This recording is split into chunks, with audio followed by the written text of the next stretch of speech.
최근에 한국에 초대형 뒤통수를 날린 미국에 대해 한국의 많은 나라들이 합세하면서 미국에 반격을 하기 시작했고, 이 때문에 바이든 행정부는 크게 당황해하고 있다고 하는데요. 세계화 시대에 혼자만 먹고 살겠다며 한국을 뒤통수 친 미국의 행동은 오히려 세계적인 역풍을 맞게 되었고, 바이든 대통령의 입지는 위태로워지고 있습니다. 최근 미국의 바이든 행정부가 빼들은 인플레이션 감축법과 반도체 칩과 과학법은 미래 산업의 핵심 기술인 반도체, 전기차, 배터리 산업 정책에서 미국은 오직 미국만을 우선으로 하겠다는 정책을 내세우고 있습니다. 어느 나라나 정책을 추진할 때 자기 나라를 우선으로 두는 게 보통이지만 최근에 미국은 심하게 선을 넘었죠.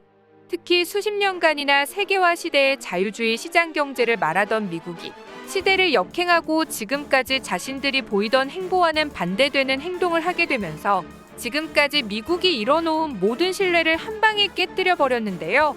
선을 넘은 미국에 참을 수 없던 한국이 미국을 불공정 거래 행위로 WTO에 제소하기로 나서면서 다른 나라들마저 동참하며 미국이 고립되고 있는 상황에 놓여버리게 되었습니다. 뿐만이 아니라 미국에 투자하려던 많은 기업들이 줄줄이 이탈을 하는 초유의 사태가 발생하면서 미국의 예상과는 다르게 흘러가고 있으며 심지어 나스닥 지수가 2년 만에 최대치에 폭락을 하며 최악의 분위기로 흘러가고 있습니다. 이번 시간에는 미국을 위해 모든 경제적 초당 조치를 취하겠다는 인플레이션 감축법이 도리어 미국에 큰 역풍을 가져다 줄 상황에 놓인 가운데 한국의 놀라운 반격으로 인해 도리어 미국이 한국 달래기에 나서며 무릎 꿇을 수밖에 없는 상황이 된 이유에 대해 자세히 알아보겠습니다.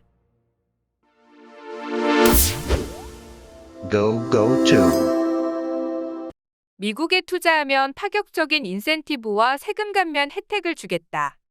우리 미국에 투자를 하면 절대 실망시키지 않겠다. 바이든 대통령이 한국 기업들의 투자를 받아내면서 이야기했던 말입니다. 하지만 바이든 대통령과 미국은 한국의 뒤통수를 제대로 때려버렸죠. 최근 미국은 반도체 지원법을 통해 삼성과 SK에게 미국 내 투자를 독려했습니다. 미국은 파격적인 조건도 내걸었는데 반도체 신규 투자를 하는 기업에 대해 총 520억 달러의 보조금과 240억 달러의 세제 혜택을 제공하기로 하는 혜택을 주겠다고 나섰습니다. 이것은 한국 반도체 기업의 중국으로의 투자 확대를 막고 미국으로 투자를 이끌어내기 위한 조치였죠. 하지만 여기에서 삼성이 제대로 뒤통수를 맞았습니다. 미국은 보조금을 받은 기업에 대해 향후 10년간 중국 내 최첨단 반도체 투자를 제한한다는 조건을 내건 것인데요. 좀 더 정확하게는 향후 10년 동안 중국에서 28나노미터보다 앞선 반도체 칩 생산 시설을 확충하지 못하도록 하는 규정입니다. 중국과의 반도체 경쟁에서 승리하기 위해 반도체 지원법을 추진하고 있는 점을 고려하면 미국은 한국, 대만 등 주요 반도체 생산국을 동맹으로 묶어둘 필요성이 있는 것이죠. 하지만 현재 삼성이나 TSMC를 비롯한 대부분의 업체들은 5나노 생산 기술을 확충하고 있는 상황인데 28나노는 이것보다도 한참 뒤처진 기술입니다. 이미 나온 지 10년이 넘은 기술인 28나노부터 설립을 금지하라는 조항은 중국의 반도체 관련 설비를 아예 만들지 말라는 것이죠. 이렇게 되면 삼성과 SK하이닉스의 피해는 불가피할 수밖에 없는데요. 삼성전자는 중국의 시안에서 전체 낸드 플래시의 40%를 생산하고 있고 SK하이닉스는 우시와 다렌에서 디램 50%와 낸드 30%를 생산하고 있습니다. 또한 중국에 80% 이상 의존하는 소재 및 부품이 2,000개에 달하고 있으며 한국 반도체 수출 금액의 60%를 차지하고 있는 중국이기 때문에 아무 합의도 없이 당장 치포 동맹에 뛰어들기도 난감한 상황인 것이죠. 이런 미국의 조치는 한국이 중국에 만들어 놓은 공장의 반도체 설비 업그레이드조차 막혀버릴 수 있어 웨스턴 디지털이나 마이크론 같은 미국의 메모리 업체들이 상대적으로 큰 수혜를 입게 됩니다. 이 때문에 삼성전자의 DS 부문 사장이 미국 주도의 치포 동맹과 관련하여 중국의 이해를 먼저 구해야 한다고 한 것이죠. 한국도 중국을 견제해야 한다는 사실에는 동의하지만 한국 정부가 당장 치포 참여를 망설이는 것에는 아직도 중국이 우리 수출의 25%, 수입의 23%라는 가장 큰 교역 상대국이기 때문이라는 이유도 큰 부담으로 작용하는 것이죠. 이런 식으로 한국이 중국과의 반도체 거래를 못하게 막으려던 미국이지만 정작 내로남불적인 행태를 보이며 한국의 뒤통수를 치는 행동을 보이고 있어 미국에 대한 비난이 쏟아지고 있습니다. 최근 애플은 메모리 반도체의 신규 납품처로 중국의 양쯔 메모리를 선택해버렸는데요. 아이폰 14 시리즈와 SE 3세대 모델에 128단 낸드를 탑재하며 애플은 원가 절감을 목적으로 적극적으로 중국산 반도체를 도입한 것입니다. 애플은 지금까지 삼성과 SK하이닉스의 디램과 낸드 플래시를 조달해왔지만 양쯔 메모리로 눈길을 돌리고 있어 미국이 한국의 반도체를 적극적으로 구매해줄 것 같이 말한 것과는 달리 정작 미국 기업의 한국의 반도체 매출 의존도는 더욱 낮아지고 있습니다.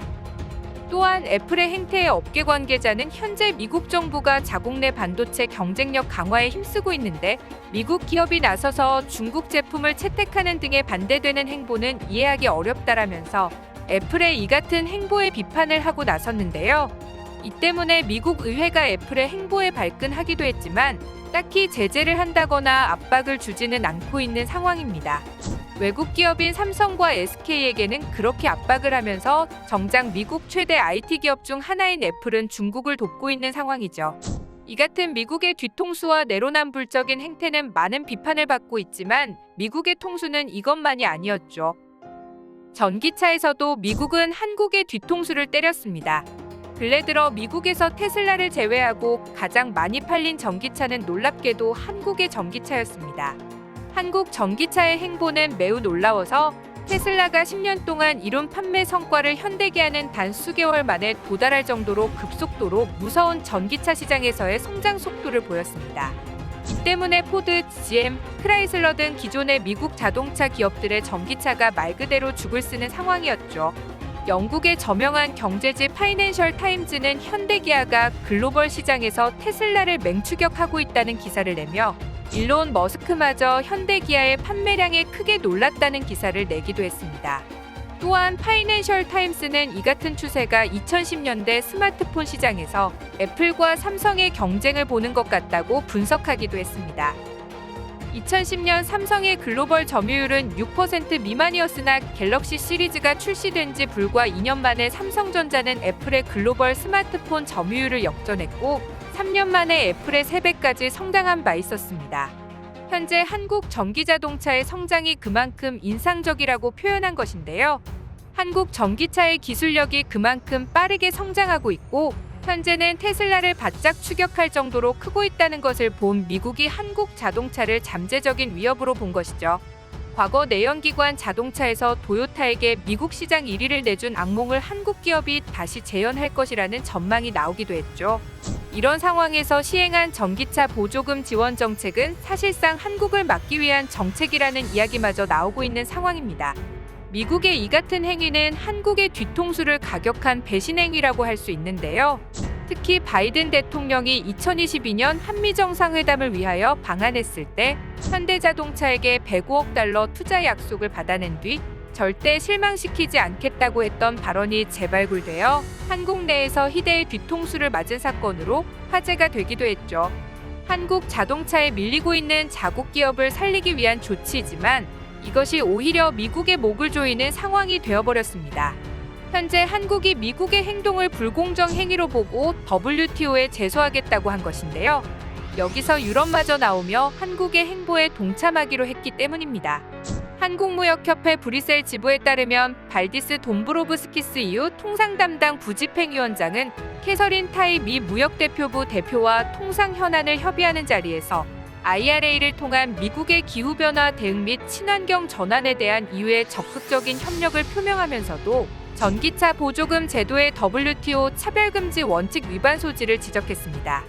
이어 EU 전기차 제조사 등에 대한 차별은 결국 미 소비자의 전기차 선택권을 제한함으로써 미 전기차 보급에 장애가 될 것이라며 우려를 나타내기도 했죠. 이에 유럽연합은 한국과 연대하여 미국을 WTO에 제소하는 것을 검토하기로 했습니다. 유럽연합과 일본도 자국 전기차 구매 지원금이 미국 시장에서 배제되자 집단 반발하며 한국과 함께 공동 대응을 모색하고 있습니다. 특히 이번만큼은 일본과의 서로 간의 좋지 않은 감정을 잠시 접어두고 EU와 함께 한 목소리를 낼 필요성이 있습니다. 한국과 동조하기로 한 유럽연합의 집행부는 AP통신을 통해 IRA가 전기차 세제 혜택과 관련된 조항이 차별적 성격을 지닐 수 있다고 우려하면서 차별적이며 WTO에 부합하지 않는 방식으로 친환경 조치가 설계돼서는 안 된다는 입장을 전해졌습니다. WTO에서 패소하게 된다면 미국은 입장을 철회하고 불공정 무역에 대한 배상금을 지불해야 될 수도 있습니다. 최근 들어 오히려 미국의 역풍이 부는 이 같은 분위기는 바이든 행정부의 목을 조르고 있는데요.